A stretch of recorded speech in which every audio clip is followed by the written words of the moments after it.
the Podfix Network.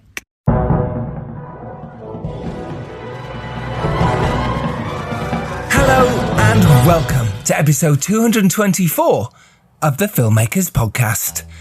This is a podcast where we talk filmmaking, from indie film to studio films and everything in between. How to get them made, how to make them, and how to try not to F it up, in our very, very humble opinion. Today on the show we have the fabulous Gemma Hurley. Not only has she written and produced Shoot for the Moon and co-produced Sunset Dreams, but she is the co-writer of the fantastic indie horror breakout movie Host. Currently she's in the writer's room for something at the moment, but she's currently written The Rising, which will be out on your telly boxes very, very soon. I am Giles Alderson. I am a writer, producer and a director, and I am a week and a half away from shooting my latest feature film, Into Enemy Territory, working title, which is a World War II film. And today we went on a massive tech recce at the site where we're filming. We looked at all the locations. It was so nice to see all the crew. What a delight, what an amazing team we have. But yeah, God, it's always fun diving straight in, making a feature, and it becomes very real when you're working out where the toilets are going to go, where the costumes can go, where the set dressing is going to be, how you're going to bring it in, how people are going to get there. And we have just finalised the cast. So that all happened today, and it is my birthday. Happy birthday, me. So that was fun. It's nice to do something on your birthday, especially going out and getting ready to make a film. Buzzing. I will fill you in on everything as soon as I can. Tell you who the cast is, I will. It should be announced in the trade soon, but I'm gearing up to make my film. The next one. It's happening, people. So until then, till next Tuesday, when I can tell you even more, hopefully, I'll be cracking on with all the pre-production that goes with making a feature film. It's exciting, it's nerve-wracking, it's anxious time, but boy do I love it. And you can too, ladies and gentlemen, you can too. Believe in yourself and make it happen. Gemma, wow. Myself and cinematographer Andrew Roger sat down with Gemma, had a brilliant chat. Now, Andrew, if you don't know, has cinematographed World of Darkness and The Dare and Arthur and Merlin Knights of Camelot for me, and he has recently lensed as DP Confession, starring Cole Meany, for Signature Entertainment and Picture Perfect, which is Lucinda Rhodes' Tacros production company, and she's producing this war film. Andrew couldn't be on it because he's doing another feature film. Exciting. It's all exciting. We're all making movies. But anyway, today myself and Andrew sat down and had a delightful chat with Gemma all about Sunset Dreams, Shoot for the Moon, which is the movies that Andy shot with her. And also, we talk about her 3-picture deal that she has with Blumhouse, how she wrote Host, helped her become a better writer. We also talk about how a tweet got her a job. We dive into what it's like in the writer's room and why you should look forward to writing. We also talk about how having a creative well is vital and why you should keep failing and get feedback constantly on your work. All that is to come on this week's episode of the Filmmakers Podcast. I'm not going to do any more intro for you. I am knackered. It's been boiling hot, been in the sun all day. My face is red. I need some food. So here it is. This is our episode with the brilliant Gemma Hurley. Sit back, relax, and enjoy. Yay! Hello, Gemma. Hey, hopefully that will be fine. Last time I did this, I was recording on my phone and someone called. It was awful. We had to do it all again. No. We're fine today. We're all good. Shit. We've all got professional microphones, and I think that's a testament to the professionalness of us, right? It's going to be a very professional podcast. I feel it. You can feel it. You know. How has your lockdown been? Have you been enjoying yourself in this whole lockdown? I mean, you've had amazing success during this lockdown, but how's it been? It's been up and down. Up and down, I'll be honest with you, Giles. I think on the one hand, some things were meant to, because I mainly work in TV, and a bunch of things were meant to film last year that didn't, that are now filming this year. Touch wood, please, dear God, no more pandemics. Please. Please. I'll ask Santa for that. But on the other hand, if the pandemic hadn't happened, I wouldn't have been involved in a film called Host, which, if no one's seen it, it is it's not about the pandemic, but it's set on Zoom, and it's about, some people trapped in lockdown getting a bit bored, and they decide to do a seance over Zoom. And that went surprisingly well. It went surprisingly well, and it's brilliant. I really enjoyed it. Thank you. It's really, really good, really clever. Thought outside the box, and and also you tapped into the fact that people were, sat there on Zoom, and it really worked. It really did. But the other side of it, in terms of you, did you find your writing? We'll come back to Host, but in terms of your writing, did you find that it was easier because now you don't have to go into meetings, you can sit at home and write, or was that pressured? Yeah, well, again, it's just such a strange thing because I'd only done a couple of writers' rooms outside before the pandemic happened. So that, you're in a big room, you're with people, you've got, you can pause to have coffee, you can have lunch together, you can have those kind of breakout moments where you have all that kind of, connections with human beings. Yes. Remember that, everybody? I do.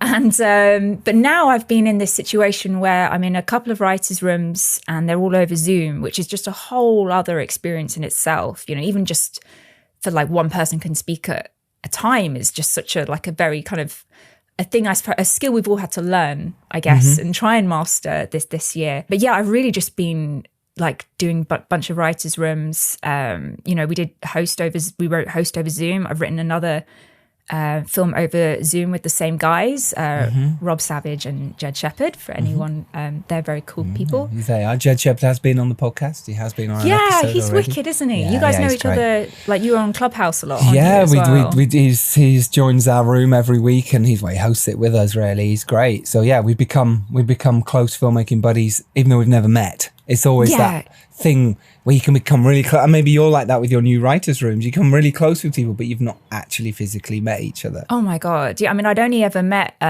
Rob once before we did Host. I never met Jed. I met Jed at the Host premiere. And that's the only time I met him. I didn't know that. Wow. No. Wow. Yeah. So, it's just, that is the weirdest thing. You're absolutely right. These weird, strange, quite close relationships you form over Zoom. And I don't know about you guys, but I've found that, small talk is a thing that I kind of used to do a lot more back in the day. And now I feel like I'm a lot more kind of, just a bit more, you turn up a little bit more authentically or a bit more vulnerably, I guess, with people you've never necessarily even met in real life. I think I find maybe not very instinctively, I can form a closer bond with someone because it's just like, you know what, we're all in this shit together, so let's cut the shit, I guess. And also you have nowhere else to look. I know it's a strange thing, but you're kind of looking at each other on a Zoom call for maybe hours. And in real life, you might not do that. You'd look out the window, you go get a cup of tea, coffee. On Zoom, you're kind of like, I'm just staring at the screen where your eyes are supposed to be. Staring into each other's souls. Yeah.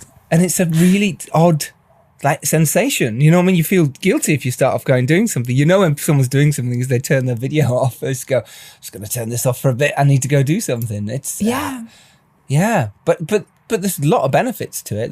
I feel like there's a lot of work got done. Yeah, for sure. I wouldn't have been able to do half the things probably. I don't want to be like, yay, let's keep this up after the pandemic is totally, because I freaking miss people, and I do think that you do lose something over Zoom and things. Yeah, no, I think I've really enjoyed. Not that I much prefer to be in rooms with people, but I've really enjoyed the focus of writing with one of my writing partners on a film that we just were like, we're on Zoom together. We are going to get this done. And there was nothing else to distract us. There wasn't someone else coming in. There wasn't stuff going on, or let's go get some food over there. We just literally focused on what we were doing. And I quite liked that. There was something really... The urgent of it. Yeah, absolutely. Yeah. Have you found that as well? Has it really helped? Do you think, have you got stuff done quicker? Over Zoom, yeah, to some extent. Host was written in, when I say written, I mean that very loosely. We ended up with a 17-page outline more than a script, but that was done over 2 weeks, quite intensive kind of period. And, I don't know if I would have done that in real life. You would have been like, oh, let's meet up. Oh, when are you free? Yes. And with writers' rooms, as well, you don't have any of that, like, oh, when's everyone like able to come into the office? And you just do it, I guess. So there's a lot of time that's been saved to make up for what we lost, I guess. Let's put it that way. Yeah, I think so. You worked with Andy on a couple of projects from what I know, Shoot for the Moon and Sunset Dreams, which are both fabulous projects. Me and I was thinking how we met. It's a bit Twitter, weird, right? this story. Twitter. Yeah, Twitter. Like, when was it? Like 2013 or something? Or 2006, probably. It's the best year. I don't know. It's been a while now, hasn't it? So you met on Twitter, and then did you go off and suddenly go, let's go make something? How did that work? We met on Twitter, just to clarify, because me and Chris had done this really, really weird, obscure, niche comedy sketch about the concept of skepticism. Cool. That's where we went. And I think, Andy, you saw that and you're like, ha ha ha, I also like skepticism. I'm also a filmmaker. So Andy, something exactly right on Twitter. Oh, I'd like this. He was much cooler. And then I said it in a much cooler way than that. He comes across much cooler than me. Yeah, definitely. And it was just like, oh, who's this guy with this lovely beard? And like, he's a cinematographer and stuff. And I think we met up in like a Cafe Nero in Green Park. And Chris, I think. That was good. Start of a beautiful friendship, and we forced you to do our short films and things. Yeah. You did, and Shoot for the Moon was the first one you did together, right? I'm really proud of that. I think that's a really good It's gorgeous. Film. It's gorgeous, the way you got the stars in the back of the moon. But it's beautiful. I remember it was really well written, and you produced it as well, didn't you? Yeah, I've kind of tried my hand at a few things throughout my life, but generally, like as a wannabe writer, you have to produce things, don't you? It's kind of how it works. Well, you end up producing things because otherwise they don't move the needle. So if you're not making phone calls, you're not making stuff happen. They often don't happen. So by just picking up the phone, often your script will suddenly get some life. Yeah. And the thing I mainly remember about, just like, it was a really good learning experience for me, just to like, how does things work? What happens in a shoot? Like, who are the crew and things? And which is definitely very helpful for a TV writer who I eventually want to do show running one day. Cool. Yeah. But what I remember from those early days was like just everything going wrong. Like, I think we nearly broke Andy's arm at one point when like something like the jig went wrong, and you were just so like polite and like, hello everybody. I don't want to alarm anyone, but I'm about to break my arm. Like, my hand got trapped in the gym. Camera? Yeah. It was just so chill. Holy shit. Really? Yeah. Oh my gosh. Thank God for Andy's guns. Just like, just strength of 1,000 bears going. I've just got this big old gym caught in my arm here. Just bear with me. You don't alarm anyone, but it's kind of hanging off a little bit. If anyone could help me. That's amazing. Do you think by producing it helped you become a better writer, by seeing what goes on set? Yeah, I mean, that was during my 20s, and, like, I was trying out a bunch of things. Like, I didn't know if I wanted to be a novelist or a comedy writer, whatever. And I think it really did help give any kind of context to, like, what the hell is this all about? And then seeing it on the screen and seeing, frankly, what doesn't work, and often more times than what does work. And I did a lot of that. I did a lot of time in theatre as well. So you could have that, writing and then seeing exactly what works, what doesn't, like, with that immediate feedback. But yeah, I mean, at the time in my 20s, it wasn't really like, oh God, how could, you're thinking, I want to be a writer one day. I want to make films. I want to make TV shows. Like, how can I get my stuff out there? But really, what's actually going on is like you're learning how to be a writer, even if you think you already know how to do it, but you really have like this long journey to go on to, and you don't necessarily know where you're going to end up. But for me, it was kind of looking back on it retrospectively, that's what that time was all about, was just like actually getting good at it when I might not have been to start with. But that's it. We never know what we are like at the beginning, right? No idea if I could write, direct, produce any of that stuff. But I think just by doing, the more you do, the more you learn. And that's exactly right what you did. In the theatre, did you have plays put on? Did you write stuff that got made? Or was that just kind of something that helped into your writing in TV and film?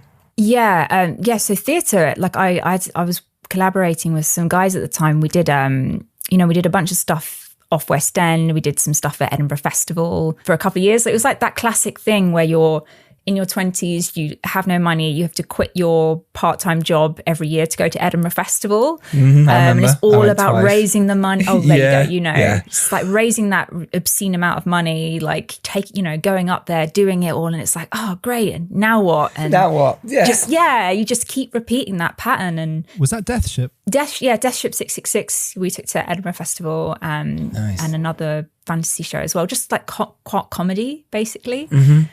Yeah. I mean, for anyone out there who's, wants to be a writer and is trying to figure it out, like you're getting like advice like left, right and center. And we certainly were about how to do this job. And we'd happened to have a meeting with like some kind of BBC producer at the time who'd seen some of our YouTube sketches. Cool. And they were just like, just why don't you go to Edinburgh Festival? And we're like, but why would we do that if we want to write for TV?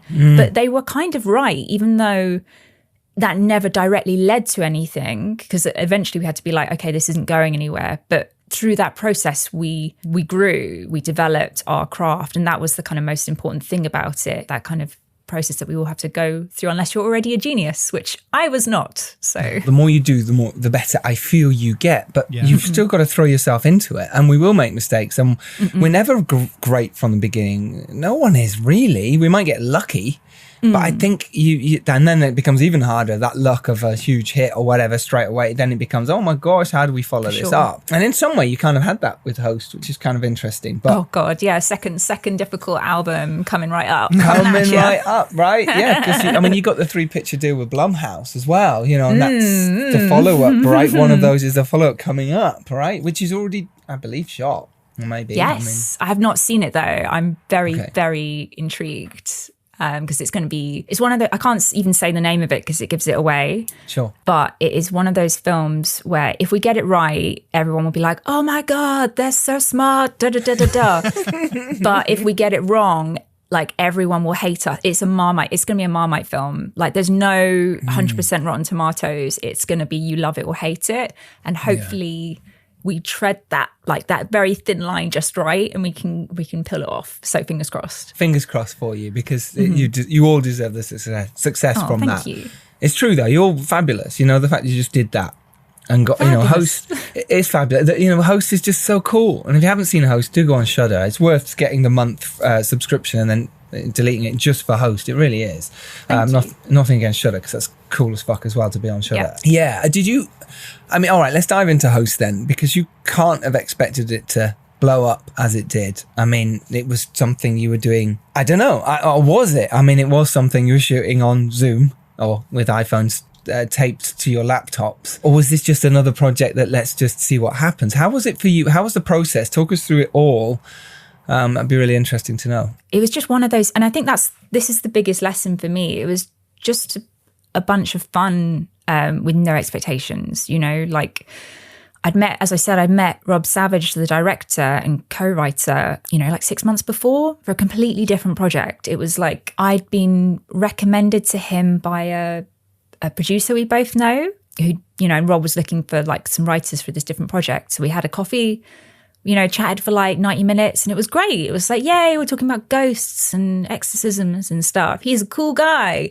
Probably never see him again, because you have so many of these meetings, don't you? I've got like a really lame little spreadsheet where like every time I meet someone new, I like write their name down, and I'm like up to like, I don't know, like number 80 now or something stupid. That's not lame. That's cool. That's really clever, actually. Well, it's just I've got such a shit memory. So I'm just like, who is that person? Why do I know them? Anyway, so yeah, and I was just like, I'll probably never see him again. But it was just really cool to meet Rob.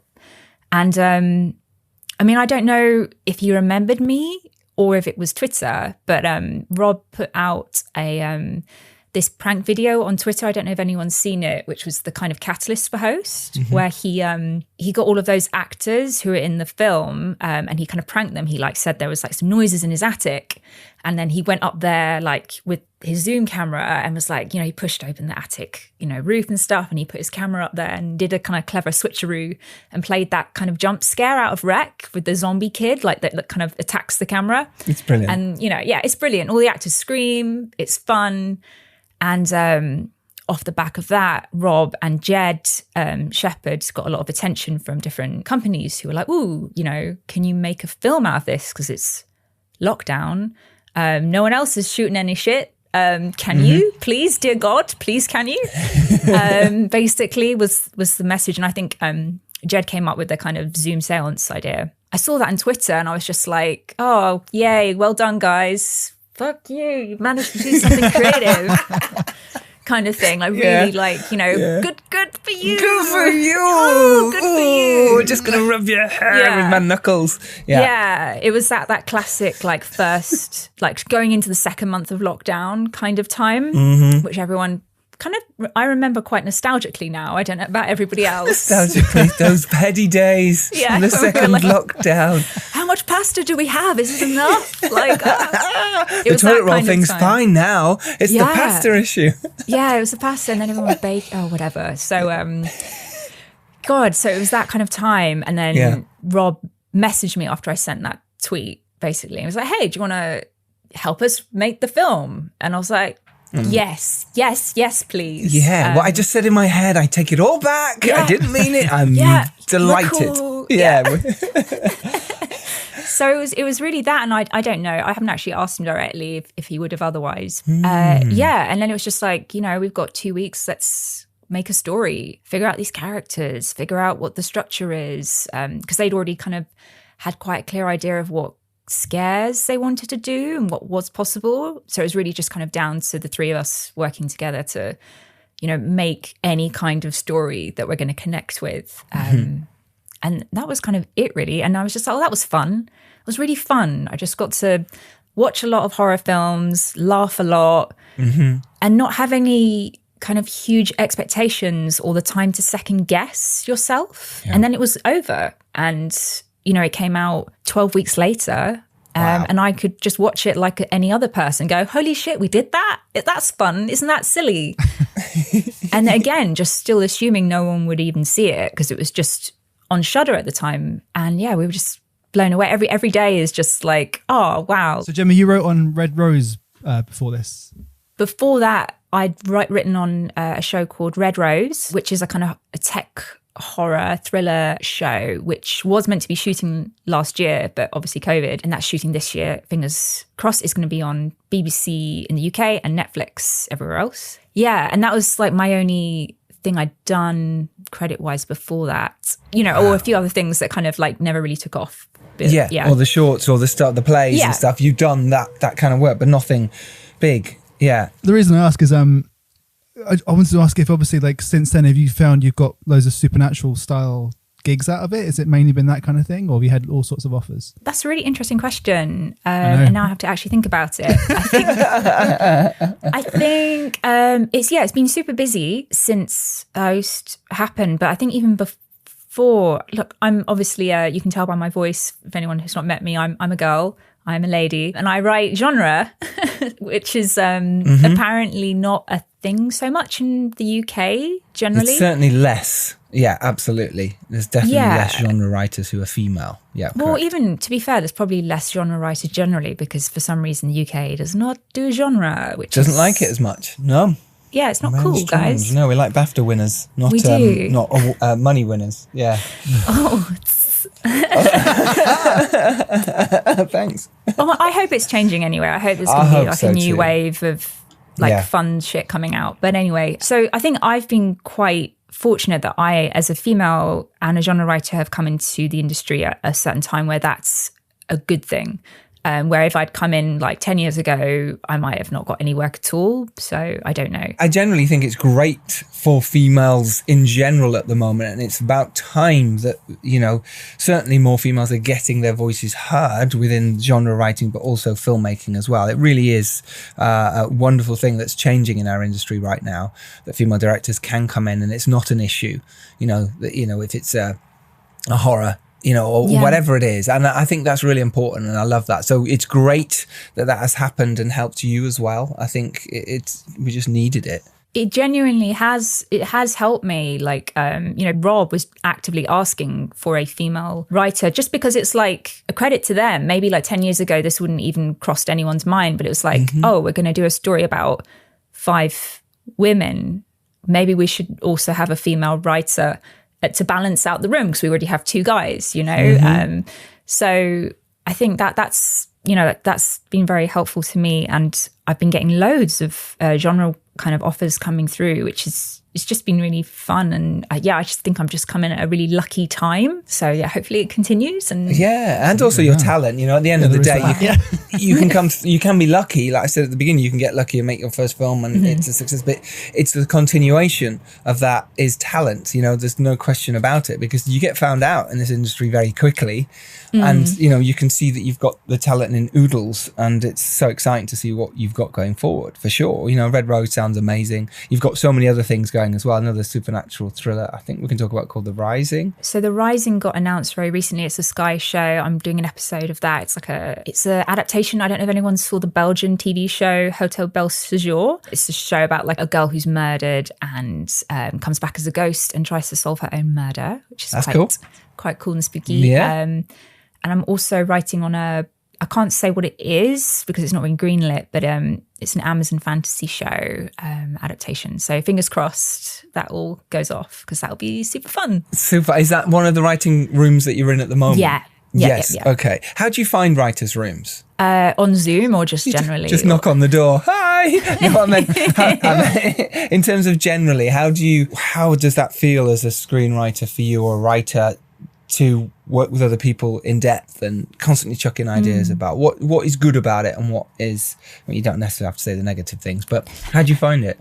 I think, I think this is a really interesting question, because it's not something that you're ever really taught how to do. I find myself, like, especially when I first started, I was like, it's like, what's the best practice here? Like, what are the expectations? How can I not be a dick, and how can I not be a dick? That's number one. So true. It is number one. How am I not a dick? Yeah. And that's just, you know, classic things like not talking over people and stuff like that. But yeah, I think it's, for me, I'm still learning. Like, this is my 4th writer's room, and really it's like about how to, like, learning about how to actively listen, like, rather than just like waiting for your turn to speak. That number one tip. But also like how to, you know, like, what's the bigger picture really? Like, you know, I think in writers' rooms you can get stuck in like the weeds a little bit, and just been trying to make sure that, like, you know, is this idea that I'm clinging on to, is it like really that important? Like, or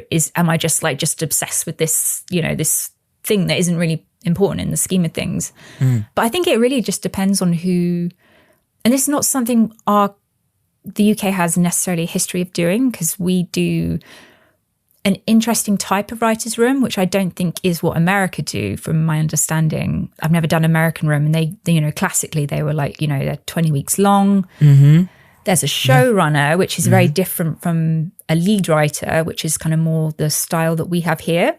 And the difference, for anyone who doesn't know, between a showrunner and lead writer, as what I understand it, is that, you know, the showrunner, you know, they have a lot more power, authority, say over the show, both in terms of the creative content, but also in terms of the production. They, you know, they actually have some hand in the budget, talking to the directors a lot more, and the different heads of department, and, you know, the kind of general higher execs. You know, they're essentially like the proper captain of the ship. Like, this is my vision, I'm leading this ship, and everyone buckle up, this is where we're going. Whereas like a lead writer, it's a little bit, in UK, my understanding and experience of it is a slightly different kettle, because they're not really involved in those kind of bigger production issues. I'm sure they have a lot of, you know, they have a say in it, but it's less about their vision. It's more kind of the production company and the execs in the production company driving the project a lot more. And that's my kind of impression and understanding of how it works. You know, and also the rooms in the UK tend to be a lot shorter. You know, I've done rooms of 2 weeks long. I've done rooms that are 6 weeks long. I've done rooms that are like 12 weeks long. And you can only get a certain amount done in less time. So then I think a lot of the work kind of comes afterwards, where you have, you know, it's more kind of one-to-one with like a lead writer and stuff. And a script editor, which is something we have in the UK, and it's not necessarily something I think is in the America as much, but I've never done one of those rooms. I'd like to one day. Yeah, I've heard that. I mean, showrunners definitely in America run the show. They're way more important than the directors. You know, director comes in and almost steers for a little bit, but the showrunner at any point can take over that steering vessel. Get off my ship. Get off my land, ship, whatever it is.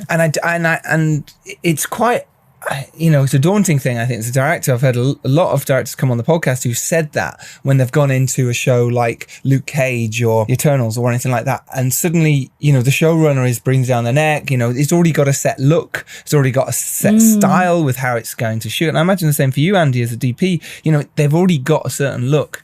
And you kind of just have to fit into it, right? Gemma, you said earlier that no one's born a genius. At what point did you become a genius? I know. As soon as I said that, I was like, I didn't mean this. I didn't mean that. Fuck you, Andy. I've become, guys, I'm a genius this year. That's what's happened during lockdown. You and Kanye, I know. So give me my money. Congratulations. No, geniuses don't get paid until they die. That's the rule, right? So it's too late now. You've said it's too late. Gemma, what I do want to ask you, like, I guess I was trying to get to it early, but like, what are the stories that interest you? What are the things that you want to write? You know, this is the thing. I've actually been asking, like, staring into the mirror and the sky and asking myself this question a lot. The mirror and the sky at the same time. It's like a mirror reflecting into the sky. In the sky. Very poetic.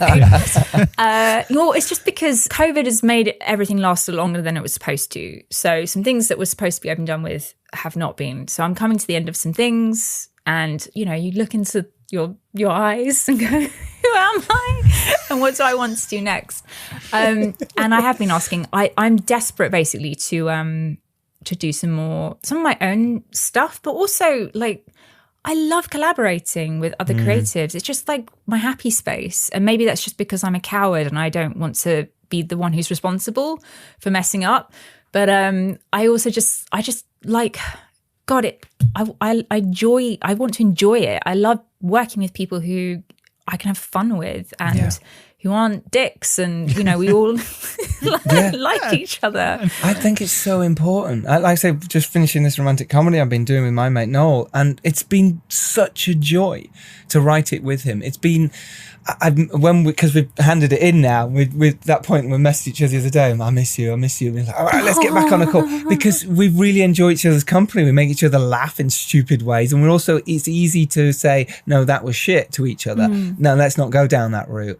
And I'm the same as you. I much prefer writing with other people or working together. I found when I'm on my own, I struggle. I get to page 70 and go, this is shit, don't know what I'm doing, or we get lost. Whereas I can just pass it backwards and forwards with someone else and go, what do I do here? Or they do it to me. Do you feel the same when, like you say, it sounds like it, that you much prefer working with other people, but when you have written stuff on your own, how do you do it? Do you structure everything down? Do you do beat sheets? I think you hope you know that it's going to be a good project if you look forward to, you know, turning up, you know, whether that's like turning up to the page or turning up to the Zoom call development chat, or, you know, if you're looking forward to it and you're having a laugh. And I mean, I don't mean like, let's just dick around and not get any work done. No, but, absolutely. Yeah. You know, there is some like I don't know, it's almost like, you know, you met someone new, and, you know, that first, you know, when you met someone for the first time and you like, think about them and you get like a little bit excited thinking about that kind of like, it's almost like that kind of first love kind of feel.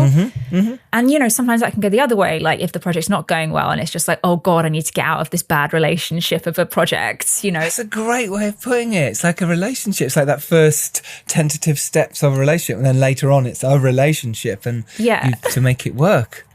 Well, I mean, so it can go both ways. But it's been, to be honest, it's been a long time since I've written one of my own projects, because I've been, you know, taking the last couple of years to, I mean, I feel like I've just learned, I can't tell you how much I've learnt in the past couple of years working in writers' rooms, collaborating. It's just, I mean, maybe this is just all in my head, but like, I just feel like I've just got so much more confidence, and I can do things faster, and I can kind of understand what a scene is supposed to do a lot more instinctively, when perhaps I might have had to be a bit more intellectual about how to get there and like practice certain skills. But now they're a lot more internalized. I imagine it's like playing guitar, but Andy, you could tell me. No, you would have no idea. He's got guitars behind him, but that's just for show. Oh yeah, can't play for shit. They don't come out; they're just nailed on the wall. No, I can relate to that. I think, the more you do anything, the more, it becomes like a reflex. Your muscles get used to that thing. Right? But I think there was this is a kind of a cautionary tale as well.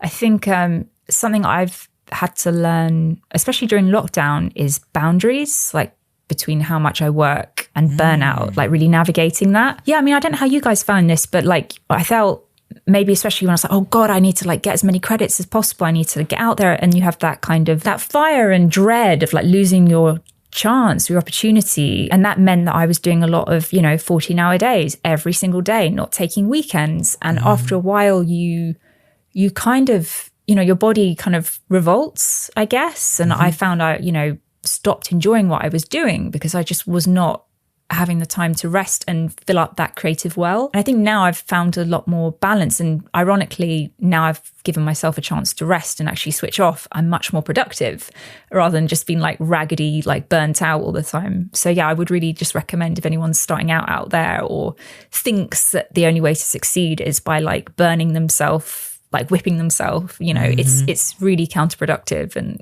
give yourself a break. I think that's really good advice. Yeah, great advice. Hang on, guys. Hang on a minute. Speaking of raggedy and burnt out, Robbie's calling me. I have to take this. I'm so sorry. Hey, Robbie. Hey, Giles. I'm just feeling so burnt out and raggedy. It's just, that's just my life now. And I've got this problem. Have you? I'm between a rock and a hard place. Oh, like a quandary? Yeah. You might even say that I'm cornered. Can you see where I'm going with this? But what is the issue? What is the problem? I'm trying to find a gift for a wedding. And, you're the best person to come to ask about gifts. So what would you... I am. What would you get people? I like to find inspirational gifts. I I once got an elephant for newlyweds for their wedding. Elephant? That's pretty interesting. They said, thank you very much. I said, don't mention it. Right. I laughed at my own joke. Yeah. Okay. So you need a gift urgently. Yeah. You know what would be a good gift? Yeah. Bitcoin. Bitcoin? Yes, Bitcoin, Robbie. But is it appropriate, Giles, to give money, to give Bitcoin? Well, just think. They could get anything they want with Bitcoin. That could be a really lovely gift, couldn't it? These days, it's what all the kids are doing. And just think, in 5 years' time, after they're divorced, they might have a nice, juicy divorce settlement that they can split and turn into sats. Oh, sats. Which is what you get if you sign up with Coin Corner. You get free sats, everyone. What a link that was. You didn't think that corner thing was coming back, but it did. It did. It did. It properly came back. It caught you unawares, didn't it? So sign up now with Coin Corner. Use the voucher code FILMBTC to get your Bitcoin journey started with some free sats. Link is in the show notes. I've got to go, Robbie. I've got to carry on with the Filmmakers podcast. All right. Thanks, Giles. Thanks again. Good luck with the wedding. Yeah, thank you. Sorry about that, Gemma. So what do you prefer? Dialogue or story? I'm probably more of a story person, like big picture. Hosts, I didn't have to write any of the dialogue for, thank God, because they were much more witty than I am, like all the actors who improvise most of their dialogue. Sure. But yeah, no, I really quite like that kind of big picture. Let's create a world or a feel. Really just, I'm quite tone orientated, I suppose. And that was, for hosts, that was mainly what most of our conversations were about in the early days, was like, how do we want people to feel like when they finish seeing this film? And that was kind of our guiding star. And we kind of was like, we want it to feel like we've been on a roller coaster and it was fun and you're with your mates and it's over, and we think we managed to pull that off. Host pulled that off. Yeah. You guys pulled that off for sure. Thank you. Absolutely. No, you totally did. Yeah, I think, and maybe coming from the theatre side and that sort of world that you've created, I imagine dialogue's not a problem for you, but it's interesting, isn't it? Choosing the two, and I love creating worlds too, and I'm happy to write dialogue, but there's other people maybe better than that than me. I don't know. There's no one better than that than you. Thank you, Andy. But if you don't do it, and I think this is what's important to anyone out there who is not the best at dialogue or not the best at story, is if you don't put it down, if the idea is nothing, it's just something in your head, it doesn't go anywhere. So you have to put it down and then get other people to help you make it better. right? I mean, I don't know how you feel about that, Gemma, but I always feel that the more you can put stories down and just say that's now a real story, even if it's just in a notepad or a Word document in your file somewhere, it's a tangible thing. Then you can send that to someone.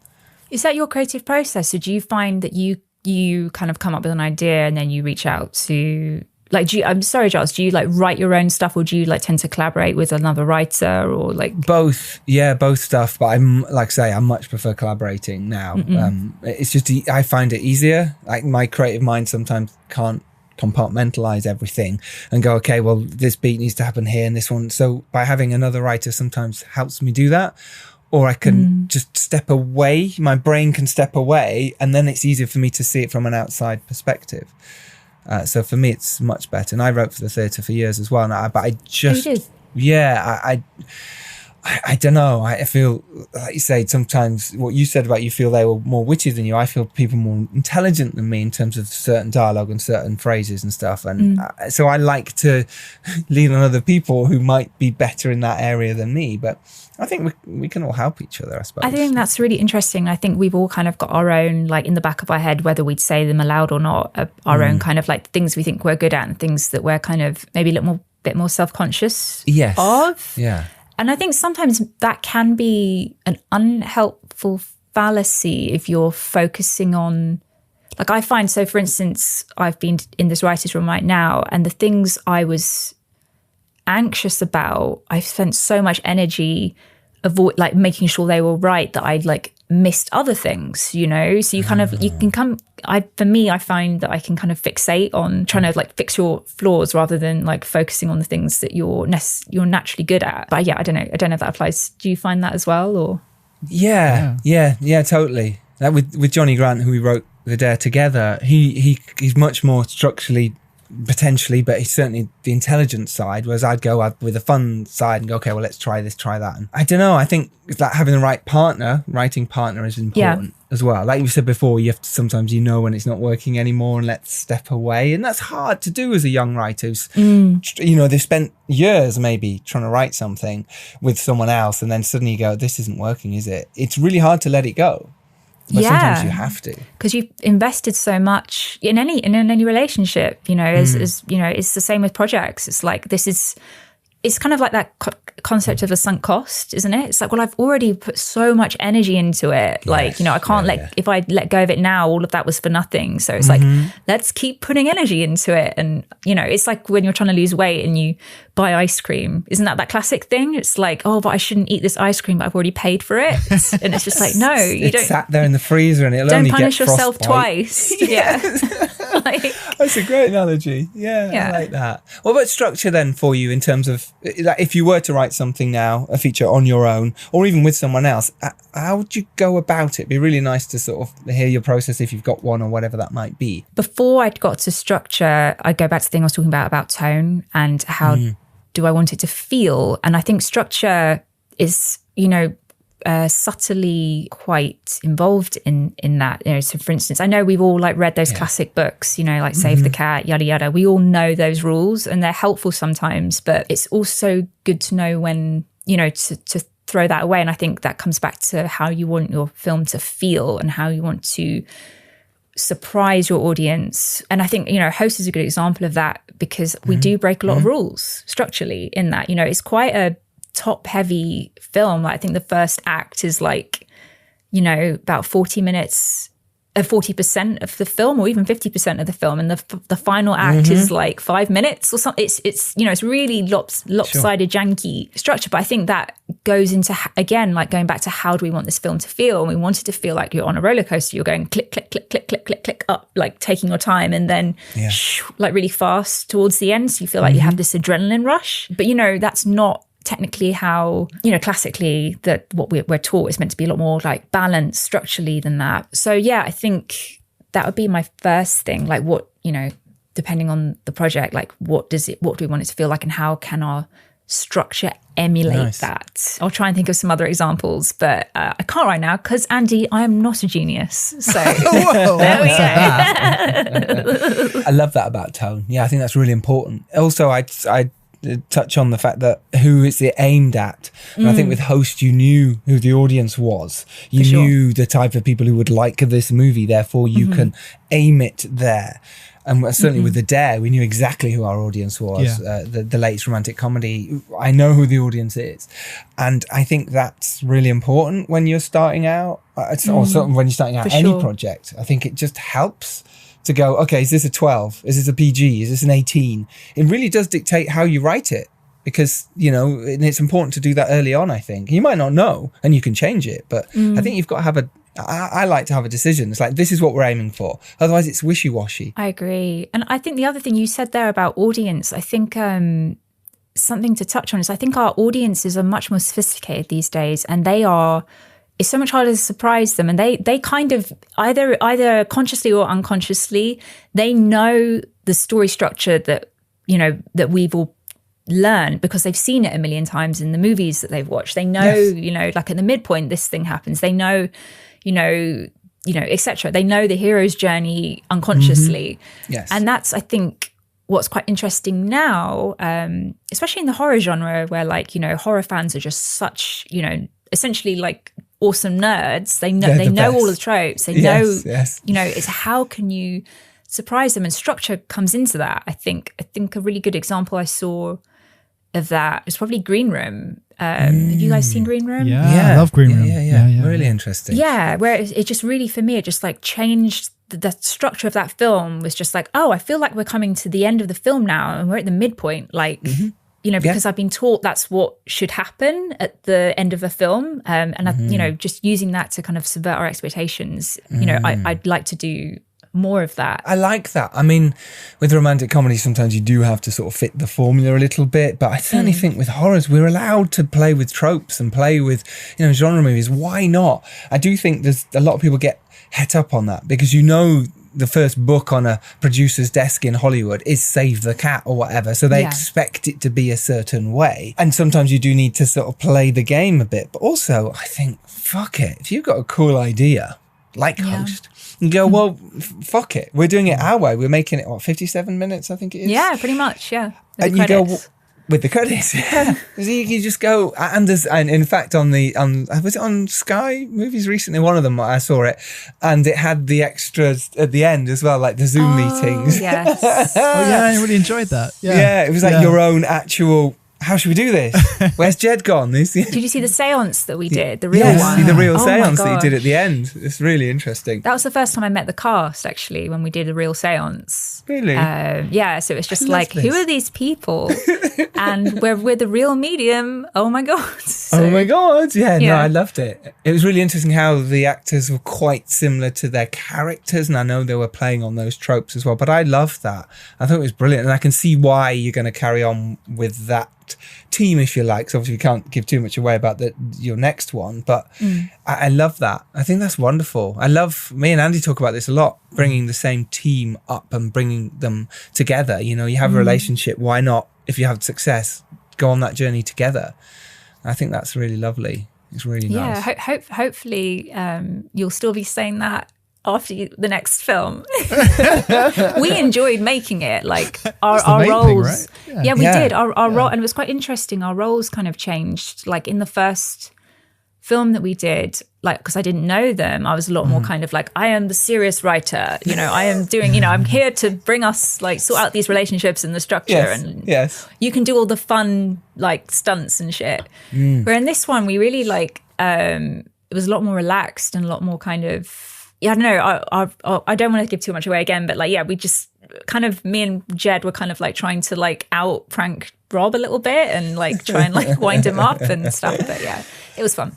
When it should be fun. It's so hard work writing. It should be fun. If you're not having fun, then try and have fun, basically. Try and make it that way. Me and Andy, we try and do that on set as well, don't we? We do try, and let's not be too serious. Yeah, I think, I mean, there's definitely easier ways to make money, isn't there? So it's very true. Less fun ways to make money that are easier. So, you know, we should have a good time. Yeah, right? I mean, we've all done those jobs. I mean, maybe in your 20s, I don't know if you were just always doing filmmaking. What you mean last year? Ask me next year, right? Yeah. You mean next year? Yes. Sorry. My apologies. You I little presume 18-year-olds. that. Yeah, exactly. No. Yeah, absolutely. I had some terrible jobs. I mean, really awful. I hated them. The fact that we get to make movies for a living in any way is absolute joyous, and we really should be. That's why I don't like people moaning on set. I get it if there's an issue, but at the same time, I just don't get it when people come and they just decide to have a moan because the bits aren't right, this, that, and the other, and you kind of go, yeah, but you're not working in wherever, are you now? You know what? I think that's such a really good point, and I think that's something I've had to kind of check myself with a little bit as well, because it's amazing how quickly you get used to the new normal and that you become entitled to that being the new normal. And I think, you know, for me personally, like if I have a bad day in like a writer's room, or like I'm had a bad day with my script and I'm just feeling really down about it, it's just like, oh, hold on a second. Like you're like literally doing your dream job. Like I do my dream job. Like that's amazing. How many people get to do that? But then it's like, you're also human, I guess, and you experience human emotions, and it's just natural to have ups and downs. But I also, you know, you hear all those horror stories about like people who kind of get to a certain point in their career, like when they're really super, super successful and they're all just like really miserable and bitter, or like all their relationships have fallen apart. And it's like, how does that happen, and why, and how can you avoid that? And I think, you know, I'm going to just keep trying to do things that are fun, working with people who I like. Exactly. So, I agree with you. I think that's vitally important. It so is. Look, the success of Host is super. Like I say, do go watch it, everyone who can now. It really is just a great example of what you can do when you're thinking outside the box. Can't wait to see what you guys do next. And I can't wait to see what you do next as well, in terms of, you know, separately as well. Just because, you know, I think you're fantastic talent, and I can't wait to see that. My pleasure. no pressure. None at all. No. Gemma, so what advice could you give to, I'm sure you get this all the time, what kind of advice would you give to young screenwriters, or old screenwriters, or screenwriters who are in the Middle Ages? Not living in the Middle Trapped Ages. in the Middle Ages. Exactly. What advice? Oh my God. I mean, get feedback and keep failing until it doesn't hurt anymore. And then you're a writer. And you might hopefully be okay at it by that point as well. Right. Yeah. If any luck. Amazing. Yeah, that's super brilliant. I love this. Gemma, this has been brilliant. Thank you. Thank you for your It's been so time. much fun. Thanks for having me. It really has. And where can people find you? On the social medias, on the old internets, to say how wonderful you were on the podcast and how amazing Host is and how amazing your future work will be, but also to thank you for spending your time with us. If you want to find me on Twitter, I am at Gem Hurley. That's the best place to find me, because I'm usually on there when I'm procrastinating. So hey in advance. Nice. Perfect. Andy, where can they follow you? I do not wish to be contacted over the internet. You can find me at Giles Alderson. You can find the podcast at FilmmakersPod on Twitter, or the Filmmakers Podcast on Instagram, or go to our website, thefilmmakerspodcast.com, where you can find all our back catalogue of over 220 podcasts now, all about filmmaking. And if you want them specifically on screenwriting, then go to the search bar and write screenwriting, and all the screenwriters that we've had on will come up, including the wonderful Gemma Hurley. I know where you can find me. No, we're not bothered now, Andy. We moved on. It's true. He's in the Middle Ages. Come back. You can find me at www.planarwatches.com. You can. There you go. That's where you'll find me. Andy has a brilliant brand of planar watch. I thought it was planner, but it's planar. Well, it is planner. I've just been trying it. Whatever. Really. Just mispronouncing your own name of your brand of watches. You can go out there and make your own film. You can write your film or TV series. Just go out there and do it and make it happen. Believe in yourself, or collaborate, as we like to do. But if you want to make it on your own, then do. And if you're lucky enough to rise up and do well, just as Gem has done, it is your duty to send the elevator back down.